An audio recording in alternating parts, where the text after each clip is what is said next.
Today we're going to cover the revenue recognition of Essential. Now, what I did want to say before we get started is that this is new functionality. And so what I'm going to be covering today is mostly how it works. I'm not going to tailor it to any specific industry or any specific type of business. I want to show you what is available. And from there, I want you to extrapolate what you're looking to use it for. At any point, you can always reach out to Western Computer and we can walk you through how you could go about using it in your own specific. So we're going to get started by looking at some of the setup. What you'll see is we do have a new module called revenue recognition. And so one of the things you'll need to set up is your revenue schedules. And what your revenue schedule is just how often you want to recognize it. So maybe before we get too deep into the weeds, we want to talk about what this is aiming to do. The purpose of this functionality is to not recognize the entirety of your revenue at the time of invoicing. Instead, it would get posted to an accrued liability type account and then deferred throughout your schedule that you create. And so you can see we have different types. We have one for 12 months and 3 months. We also have it based on occurrences.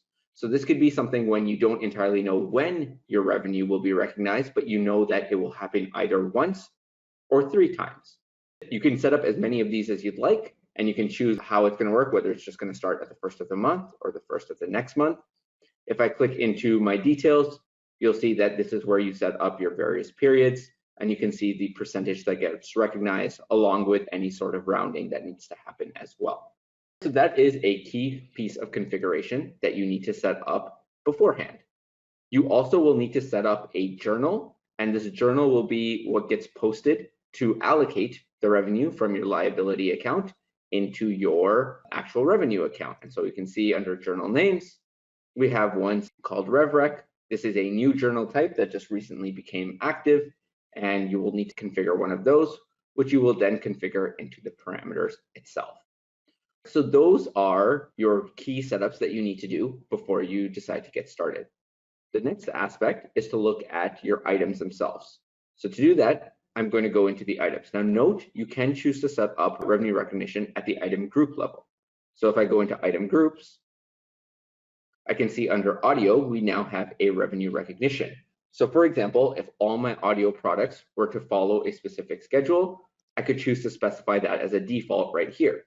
I could say that every audio follows a 12-month, and then I can say, is it active, yes or no? And then I can choose whether it's essential, non-essential, and post-contract support. We'll be able to see all those in effect in just a few minutes. But I chose to do it at an individual product level. And to do that, you go to Release Products. Now, I've set up 3 products that we're going to use throughout today.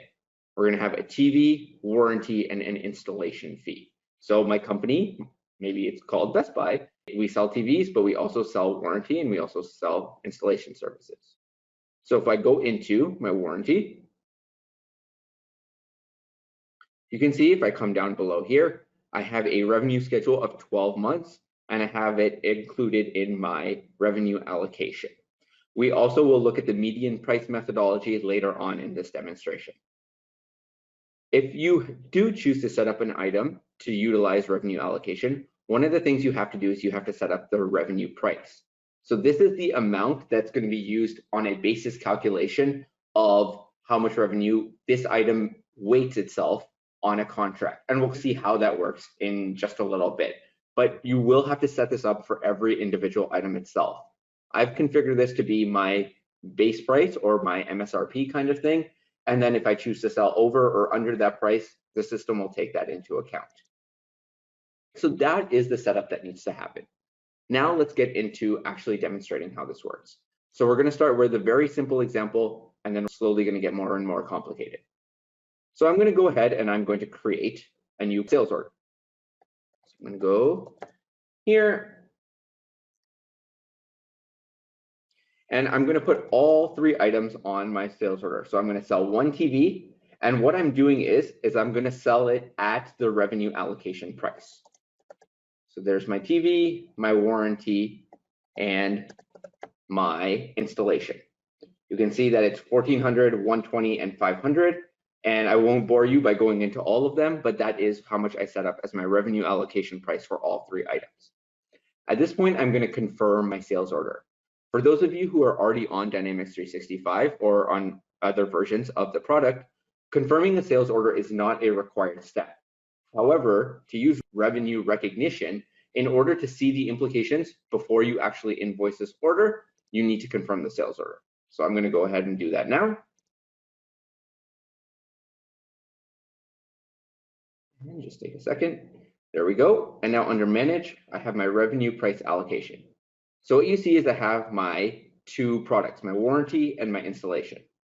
The list price, which is the selling price, is the same as the allocation amount. And as such, there's no math happening here.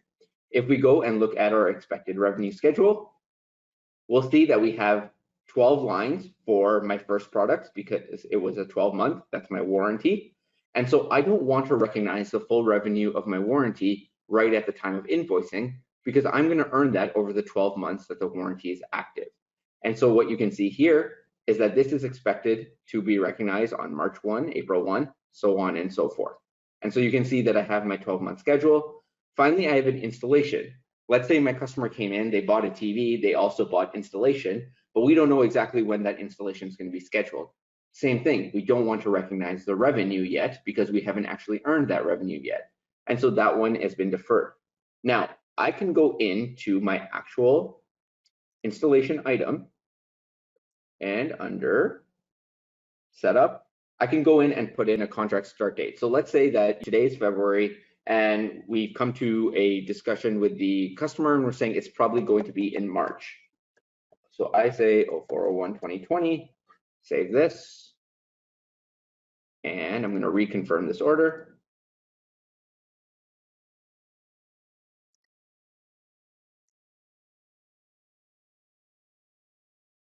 And now if I look at my expected revenue schedule, we'll see that this recognized date is now estimated out to be on March. Note that you are not locked into this, okay? This is an occurrence, meaning that if this doesn't occur in April, maybe the person goes on vacation and says, can you push it to May? That's perfectly fine. This one is on a monthly schedule and as a result is a little bit more fixed. So let's go take a look at how this is gonna work. So let me go ahead and I'm gonna ship my order.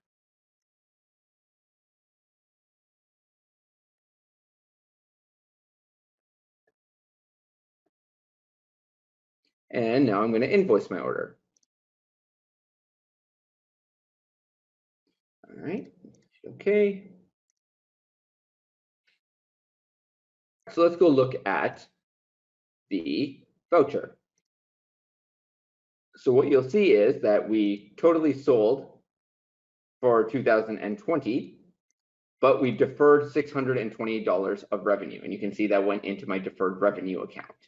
And that's because the TV, we wanted to book the revenue right away, the $1,400, but the 620 we did not want to do.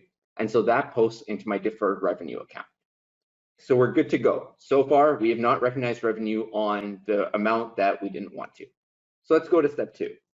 And for that, I'm going to create a second tab. And now I go back into my revenue recognition module. And under my revenue recognition schedule, this is where I can see everything. There's going to be a number in here, but I'm going to just filter on my customer account 009. And this is exactly what we saw earlier. We saw what we invoiced, and we saw that it was $120 amortized over 12 months. And so $10 needs to get recognized every month, and the first date is 3/1. So I'm going to say I want to create my journal. So let's say March 1 rolls around, and I want to do it as of 03/01/2020. I go ahead and I hit OK. And what you can see is this line has now been processed because we successfully recognized this. You'll notice it says 12 transactions created. That's because when you do it in such a way, it filters to every transaction, and there are other things out there other people were testing and whatnot. So if I go into my revenue recognition journal, you'll see a whole bunch of stuff, but the only one that we're going to care about is the $10 that was at the very end, and that's the one that we care about. All these other ones we're just going to ignore, so I'll just go ahead and I'll delete them.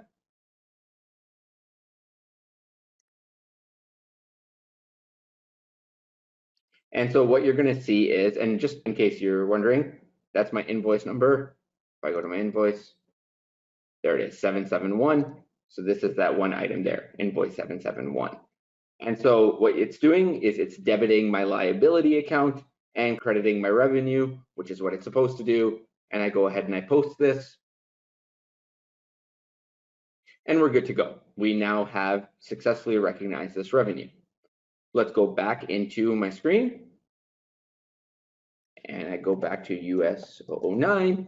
So we see this one's been processed. We now have a voucher as well because I posted this one. So now comes April 1st.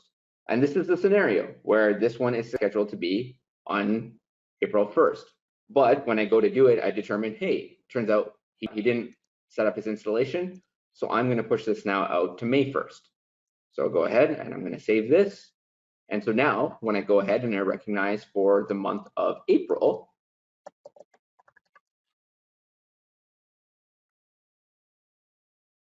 we will see that this line has now been processed, but this one has not. 18 transactions are created. Again, this is all the other outstanding data that we have out there. But if we go back to our revenue recognition journal, we'll see there's my one line for invoice 771, and the $10 is there. In fact, I'm just going to post the whole thing. And so there we go. And finally, we'll do one more just to truly get everything hammered out. Let's say now they did indeed schedule their installation. So I'm going to leave this one as May 1st, which is, there it is. So if I do create journal now, and I put in my date as of 05/01/2020, and you'll see now if we go back into our revenue recognition journal, that's not where I'm going to click. You'll see we have two lines for invoice 771, my $10 for my warranty and my $500 for my installation. So both of those are there now. I can hit post. And I have successfully recognized revenue for both my warranty as well as my installation. And we can continue doing that, so on and so forth. So that is the nuts and bolts of the world of revenue recognition. Now let's get into a little bit more advanced topics. So the first thing we're going to do is what happens if we sell something for a different amount than our allocated amount. So I'm going to go back and I'm going to do I wanted to use the same customer, US 009, and I'm going to create a new sales order. So this is where things get a little bit more fun. So I'm going to do the exact same order. They buy a TV, a warranty, and some installation services. But you know what? I'm a little craftier this time. Instead of $120, I'm able to sell them the warranty for $200. Let me go ahead and confirm the sales order.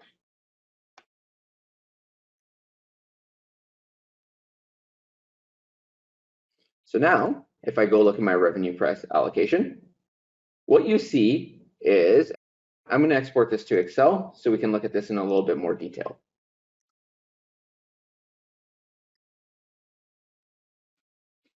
Let me drag this over here. All right, so what is this telling us? We sold $200 and $500 for these items respectively, but my revenue allocation price was $120 and $150. And so now what happens is we need to ratio up what our allocation is. So if I were to do this, and I would say, how much is my ratio? So if we do this divided by sum of these two, that's 19% and 81%. And we had a total difference of $80. So what we're going to do is we're going to take that $80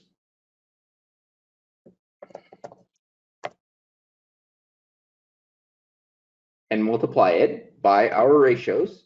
And then if you do 120 plus this number, it comes to 135, and $500 plus 64.52 is 564.52. So what happened is that we sold $80 worth of material more than what our revenue allocated was. So what we needed to do was we then needed to take that $80 and decide how we were going to allocate it across both of our lines. Essentially, we had a contract and we sold over that contract, so we needed to disperse the difference between what we sold and what we wanted to recognize.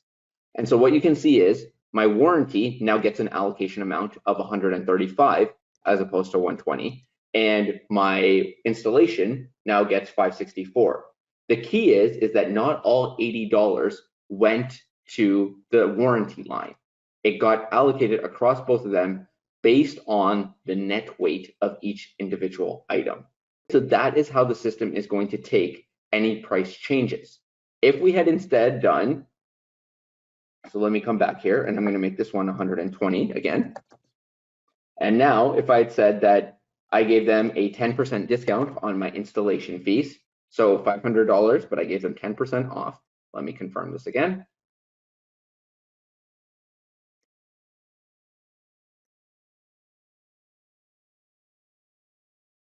All right, and we go back.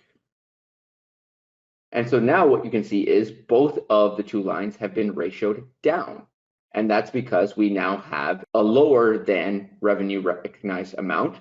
And so both lines again went down, and once again, they went in the same ratio.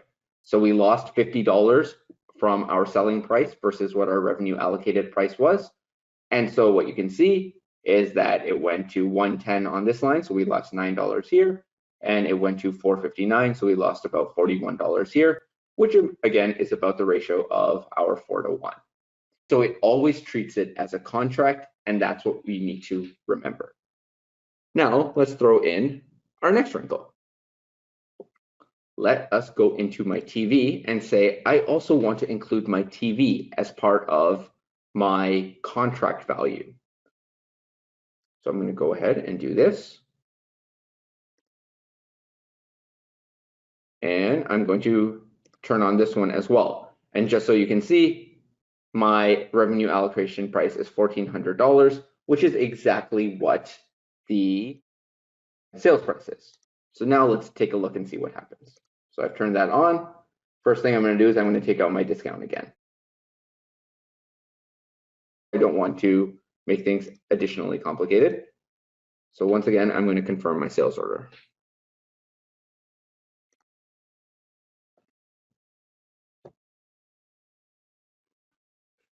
So once again, if we go to a revenue price allocation, what you'll now see is that you have a line for the TV as well. If I go to my expected revenue schedule, you'll find that the TV does not make an appearance. I didn't actually add a defer to it. I still want to recognize my TV the minute I sell it, but I want to now include it as part of the contract. And so there's no deferring, but it is now part of my revenue allocation contract. Now, if I were to go in and change this price to 200, and I save this and I reconfirm it,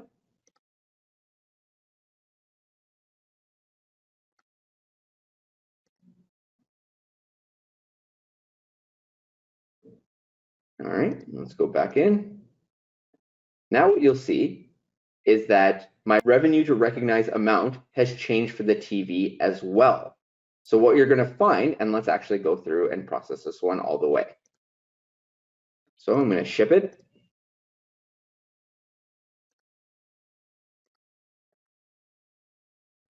All right, and let's go ahead and invoice this.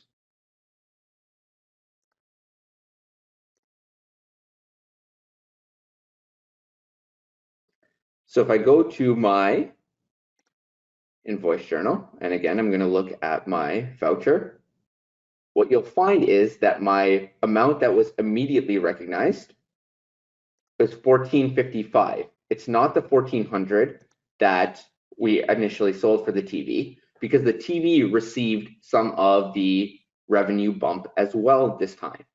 And so my deferred revenue is now $644. It's not the full $700 because we have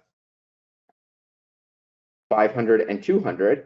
It's only $644, whatever the number was, because the TV is now also a part of the contract, which means when you're doing all your revenue adjustments, it's also taking part of that revenue adjustment. So because you increased your selling price by $800, the total of that $800 got dispersed between both the television and the subsequent services. So these are the things I want you to keep in mind when you're looking to set up your own revenue recognition. Which elements should be part of the contract, which ones shouldn't, and how will that take effect when you have a selling price that differs from your revenue recognition price.